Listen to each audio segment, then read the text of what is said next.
Hi friends, welcome to class infinity. எல்லோரும் எப்படி இருக்கிறீங்க? நல்லா இருக்கிறீங்களா? இன்றைக்கி நம்ம என்ன பார்க்க போகிறோம்னா, ஒரு ஸ்வீட் ரெசிபி தான். அது சிம்பிளாவோட தான், நம்ம எப்போயுமே வீட்டில் செய்யக்கூடிய ஒன்று தான். அது நான் எப்படி செய்கிறேங்கிறது உங்களுக்கு காட்டணும் இல்லையா? அதனால தான் நான் உங்களுக்கு இந்த வீடியோவை நான் போட்டிருக்கிறேன். பாருங்கள் அது என்ன ஸ்வீட்னு. வாங்க இப்போ நம்ம வீடியோக்குள்ளே போயிடலாம். அப்புறம் நம்மளுடைய சேனலை இது வரைக்கும் சப்ஸ்கிரைப் பண்ணாதவங்க ப்ளீஸ் சப்ஸ்கிரைப் பண்ணிக்கோங்க. பக்கத்தில் இருக்க பெல் ஐக்கானி கிளிக் பண்ணிக்கோங்க. வாங்க நம்ம இப்போ வீடியோக்குள்ளே போயிடலாம். ஸ்வீட் சாப்பிட்டு வரலாம் வாங்க. ஃபாஸ்ட். இப்போ ஃபஸ்ட்டு ரவையை வறுத்துக்கலாம். அதுக்கு இதுதான் மெஷர்மெண்ட் கப் எடுத்திருக்கேன். இந்த கப்புக்கு தான் ஒரு 3 கப்பு நான் ரவை எடுக்க போகிறேன். இப்போ ஒரு கடாய் வச்சுட்டு அதில் 3 கப் ரவை சேர்த்துக்கிறேன். அது மீடியம் ஃப்ளேம்லேயே வச்சுட்டு வறுத்துக்கலாம் ஃபஸ்ட்டு. இதே கடாயில் தான் கேசரியும் செய்ய போகிறேன். நான் வீட்டில் எல்லாருக்குமே இன்றைக்கி ஈவினிங் ஸ்நாக்ஸ் மாதிரி அதுதான் கேசரி தான் செய்ய போகிறேன். அதனால் செய்யலாம் அப்படிங்கிறதுக்காண்டி இப்போ ஸ்டார்ட் பண்ணியிருக்கேன். பாருங்கள், நல்லா மீடியம் ஃப்ளேம்லேயே வச்சுட்டு நம்ம நல்லா கீழே கருப்பாகாத மாதிரி நல்லா அடிபிடிக்காமல் நல்லா வறுத்துடணும். இது எப்படின்னா, நம்ம ஃபஸ்ட்டு நம்ம ரவை கடாயில் போடும்போது கொஞ்சம் வெயிட்டாக ஒரு மாதிரி தெரிஞ்ச மாதிரி இருக்கும் நம்ம கரண்டியில் அப்படியே வறுக்கும்போது. அப்புறம் நல்லா அது வறுபட்டுருச்சுன்னா அது ரவை சூப்பராக அது மாதிரி ஒட்டாமல் அப்படியே கடாயில் அப்படி நல்லா சுற்றி வந்துடும். நல்லா லூஸாக ஒரு மாதிரி தெரியும். அந்த டைம் நம்மளுக்கு சரி வறுத்தது போதும் அப்படின்ன மாதிரி நம்ம எடுத்துடலாம் போதும்ன்ட்டு. இப்போ பாருங்கள், இன்னும் கொஞ்சம் எனக்கு இன்னும் வறுபடணும். வறுத்ததுக்கப்புறமா நம்ம கேசரி செய்ய ஸ்டார்ட் பண்ணிடலாம். பாருங்கள், இந்த மாதிரி மணலாக சூப்பராக வந்துருச்சு. இப்போ நான் ஸ்டவ் ஆஃப் பண்ணிவிட்டு இது உடனே வேறு ஒரு பிளேட்டில் மாற்றிக்கணும். நம்ம இதை அப்படியே நம்ம சூடாக அதே கடாயில் நம்ம வச்சிட்டோம்னா ஃபுல்லாக கொஞ்சம் ரவெல்லாம் அடியில் இருக்கிறதுலாம் கருப்பாயிடும். அதனால் தனியாக ஒரு பிளேட்டில் வச்சிடணும். அப்புறம் இப்போ ஃபஸ்ட்டு அதே கடாயில் கொஞ்சம் நெய் விட்டுக்கிறேன். நெய் விட்டுட்டு அதில் முந்திரி பருப்பு, நம்மளுக்கு தேவையான அளவு முந்திரி பருப்பு போட்டுட்டு அப்புறம் கிரேப்ஸும் போட்டுடலாம், திராட்சை பழமும் போட்டுடலாம். ஃபஸ்ட்டு முந்திரி நம்ம ஒரு கொஞ்சம் இப்படி ஒரு ப்ரௌனிஷாக வரையும் நம்ம அடுத்து கிரேப்ஸ் போட்டுடலாம். கிரேப்ஸ் சடனாக ஃபஸ்ட்டு நம்ம கிரேப்ஸ் போட்டுட்டோம் அப்படின்னா சடனாக அது அடுத்து முந்திரி பருப்பு வேகிறதுக்கு லேட் ஆகுமா, அதுக்குள்ளேயும் ரொம்ப பிளாக் ஆகிடும். அதனால் எப்போயுமே கிரேப்ஸ் ஃபஸ்ட்டு போடக்கூடாது, முந்திரி பருப்பு தான் ஃபஸ்ட்டு போடணும். இப்போ முந்திரி பருப்பு நல்லா கொஞ்சம் பாருங்கள் நல்லா ப்ரௌனிஷாக வந்துருச்சு. அதுக்குள்ளேயுமே பாருங்கள் நம்ம கிரேப்ஸ் பாருங்கள் ஒரு மாதிரி இப்போ தான் பபுள்ஸாகவே வரப்போகுது சீக்கிரம். அதனால் இதுதான் கரெக்ட் ஸ்டேஜ். இங்கே பாருங்கள் நல்லா பபுள்ஸ் வந்துருச்சு சூப்பராக. இப்போ நம்ம ஸ்டவ்லேருந்தே எடுத்துடலாம். இந்த ஹீட்லேயே இன்னும் மீதியும் நல்லா கிரேப்ஸ் நல்லா பஃப்னு வந்துடும். போதும். இப்போ நான் சிம்லே தான் போட்டுட்டு இது செஞ்சுருக்கேன். இப்போ இதிலே தான் இந்த கப்புக்கு தான் நம்ம 3 கப்பு ரவை எடுத்தேன். இப்போ இதே இதில் இப்போ 9 கப்பு தண்ணி விடுறேன். நான் தண்ணி விட்டுட்டு, அதாவது 1 கப்பு ரவைக்கு 3 கப்பு தண்ணி.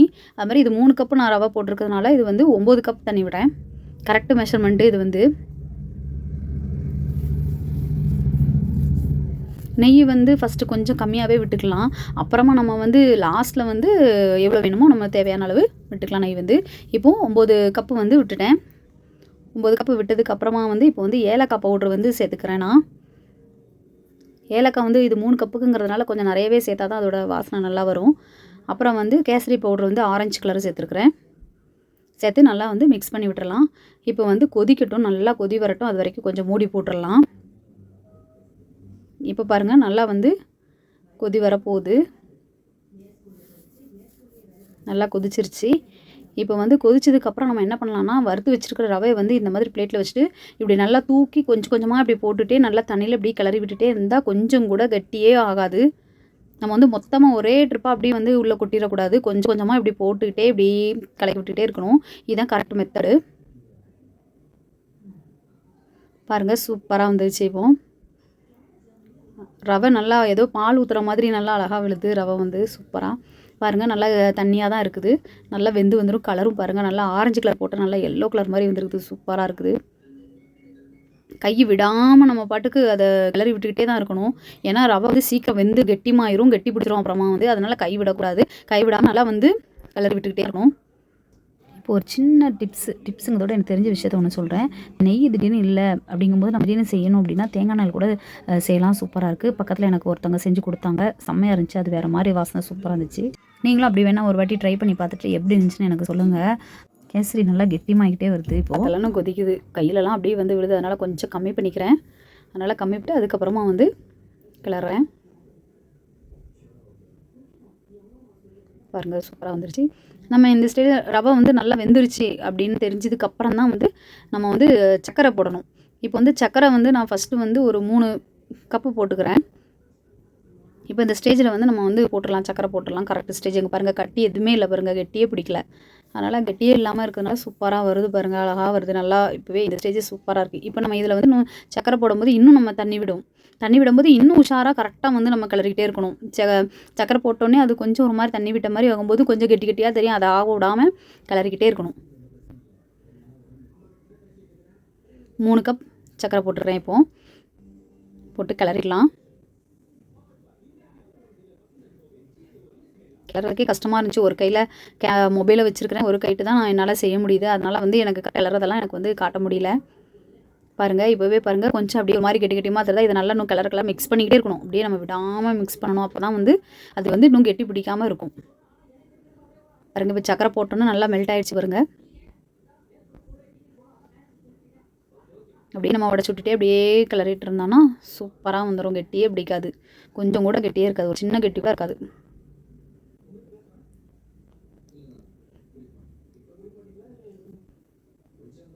என்னால் மொபைலை கையில் வச்சுட்டு கூட அப்புறமா கிளற முடியலைங்கிறதுனால எங்கள் வீட்டுக்காரங்க அப்புறமா வந்து என் பையன் அந்த மாதிரி வந்து மொபைலை கையில் எடுத்து வச்சு பிடிச்சிட்டு இருந்தாங்க.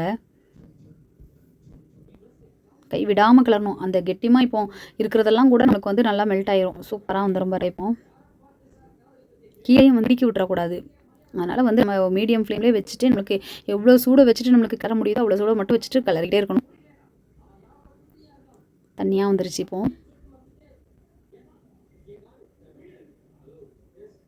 இப்போ கெட்டிலாம் எதுவுமே இல்லை.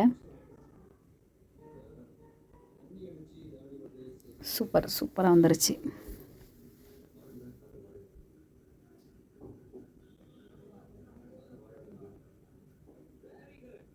இப்போ வந்து நம்ம அந்த ஸ்டேஜில் வந்து சர்க்கரை இன்னும் கொஞ்சம் எனக்கு வந்து தேவைப்பட்டுச்சு. ஸ்வீட் கொஞ்சம் கம்மியாக இருக்கிற மாதிரி இருந்துச்சு. அதனால் வந்து இன்னொரு கப்பும் நான் வந்து ஆட் பண்ணிக்கிட்டேன். நம்மளுக்கு வந்து சர்க்கரையோட அளவு வந்து மீடியமாக இருந்தால் போதும் அப்படின்னா அந்த 3 கப்பே போதும். இல்லை கொஞ்சம் எக்ஸ்ட்ராவாக வேணுங்கிறதுனால நான் வந்து கொஞ்சம் எக்ஸ்ட்ராவாக நான் சேர்த்துக்கிட்டேன். பாருங்க, சூப்பராக இருக்குது. அவ்வளோ நல்லா இருந்துச்சு டேஸ்ட்டு. கண்டிப்பாக நம்ம வந்து ரவை வந்து பவுலில் எந்த மெஷர்மெண்ட் கப்பில் எடுக்கிறோமோ அதே வச்சு தான் நம்ம தண்ணியோட அளவும் சர்க்கரையோட அளவும் அந்த பவுலில் தான் எடுக்கணும். கண்டிப்பாக மாற்றக்கூடாது. கடாயில் வந்து கீழே வந்து பிடிக்க விடக்கூடாது. அதனால் வந்து கைவிடாமல் கண்டிப்பாக கிளறிக்கிட்டே இருக்கணும். கடாயில் பிடிச்சிட்டாலும் நல்லா இருக்காது. இப்போ பாருங்கள், சூப்பராக வந்துருச்சு. இந்த பாருங்க, கொலன்னு இருக்குது, அழகாக இருக்குது. பார்க்குறதுக்குமே நல்லா அட்ராக்ஷனாக இருக்குது.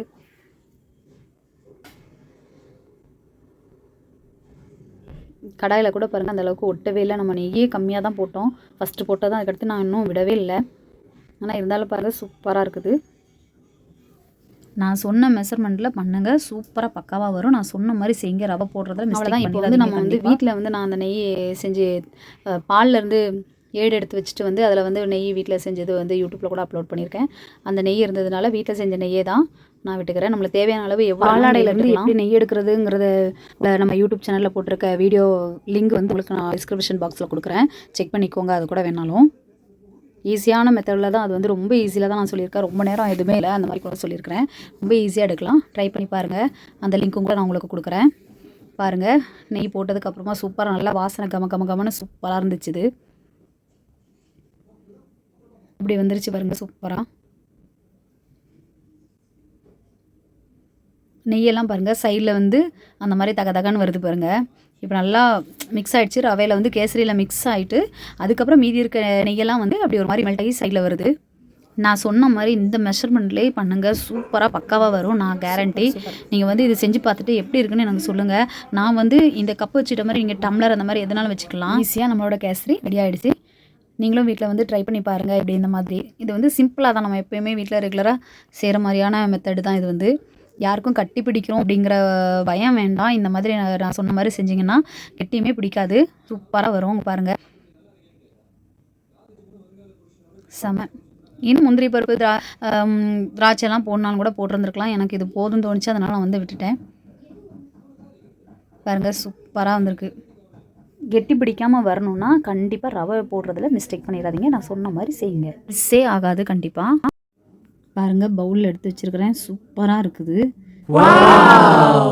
நீங்கள் வந்து வீட்டில் இந்த மாதிரி செஞ்சு பார்த்துட்டு எனக்கு உங்களோட கமெண்ட்டை சொல்லுங்கள். நம்மளோட அந்த வீடியோ உங்களுக்கு ரொம்ப பிடிச்சிருந்துச்சுன்னா உங்கள் ஃப்ரெண்ட்ஸுக்கெலாம் ஷேர் பண்ணுங்கள். இதுவரையிலும் நீங்கள் கொடுத்த ஆதரவுக்கு ரொம்ப நன்றி. இனிமேலும் உங்கள் சப்போர்ட்டில் தான் நாங்கள் வந்து வீடியோலாம் நான் வந்து போட முடியும். உங்கள் ஹெல்ப் இல்லைனா ஒன்றுமே முடியாது. தேங்க்யூ ஹெல்ப் பண்ணுறதுக்கு, எனக்கு சப்போர்ட் பண்ணுறதுக்கு.